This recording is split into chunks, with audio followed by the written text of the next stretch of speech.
அந்தி வெயில் வந்து மயில் தந்து நான் வாடினேன்.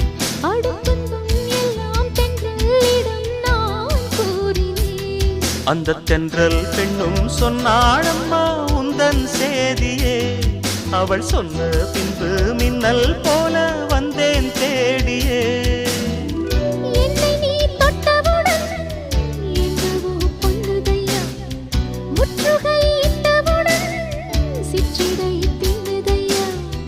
வெட்கம் விடுமோ அச்சம் விடுமோ தக்க துணைதான் பக்கம் வருமோ. ஒரு